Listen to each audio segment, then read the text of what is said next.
గత ప్రభుత్వంలో ఇచ్చిన ఇళ్ల స్థలాల్లో ఇల్లు పూర్తిగా కట్టుకోలేని వాళ్ళు ఎవరైతే ఉన్నారో వారందరికీ కొత్త ప్రభుత్వం అయితే ఒక గుడ్ న్యూస్ చెప్పిందండి.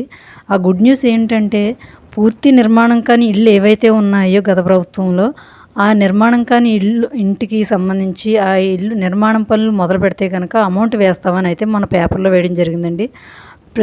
అంటే ఇల్లు సగం కట్టేసి ఆఫ్ చేసి ఇంకా పూర్తిగా నిర్మాణం కాని ఇల్లు ఏవైతే ఉన్నాయో వారందరూ కూడా ఇల్లు కన్స్ట్రక్షన్ జరుపుకోవచ్చండి. ఇక్కడ నుంచి అమౌంట్ వేస్తామని అయితే మన పేపర్లో వేయడం జరిగింది. సో ఇంటికి గత ప్రభుత్వం ఇళ్ళకి సంబంధించి కొత్తగా వచ్చిన అప్డేట్ ఇదండి. సో మొన్న పేపర్లో వేశారు. అలాగే రిజిస్ట్రేషన్ ఇళ్ల పట్టాలు ఇచ్చారు కదండి గత ప్రభుత్వం. ఆ ఇళ్ల పట్టాలకు సంబంధించి రిజిస్ట్రేషన్ అవ్వని వారు ఉన్నారు అంటున్నారు కొంతమంది.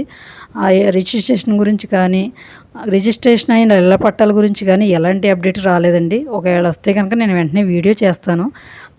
ప్రభుత్వ పథకాలకు సంబంధించి ఎలాంటి ఇన్ఫర్మేషన్ ఉన్నా సరే నేను వెంటనే వీడియో చేస్తానండి. సో నేను పెట్టే ప్రతి వీడియో కూడా మీకు ఉపయోగపడుతుందని అనుకుంటున్నాను. ఇంపార్టెంట్ న్యూస్ ఏదైతే ఉందో మెయిన్ మ్యాటర్ చెప్తానండి. ఎక్కువగా వేస్ట్ మ్యాటర్ ఏది చెప్పి వీడియో లెంత్ ఎక్కువ చేసి అలా చెప్పడం నాకు ఇష్టం ఉండదు. సో నేను అందుకే షార్ట్ వీడియోస్ ఎక్కువ చేస్తానండి. చిన్న వీడియో చేసి ఎక్స్ప్లెయిన్ చేసి మీకు క్లారిటీగా ఒక్క నిమిషంలో డీటెయిల్గా మెయిన్ మ్యాటర్ చెప్తాను. డీటెయిల్గా ఒక్క నిమిషంలో మీకు ఎక్స్ప్లెయిన్ చేసేలాగా వీడియో చేస్తుంటానండి. సో ఏదైనా ఎక్కువగా చేయాల్సి వస్తే అప్పుడు ఫుల్ వీడియో చేస్తాను. లేదంటే మ్యాక్సిమం నా అన్నీ కూడా షార్ట్ వీడియోస్ ఉంటాయి. అంటే చిన్న వీడియోలో మీకు మొత్తం మ్యాటర్ అంతా కూడా క్లారిటీగా వివరంగా అర్థమయ్యేలాగా మీకు ఎక్స్ప్లెయిన్ చేస్తుంటానండి. సో నచ్చి సెలెక్ట్ చేయండి, సబ్స్క్రైబ్ చేసుకోండి. Thank you.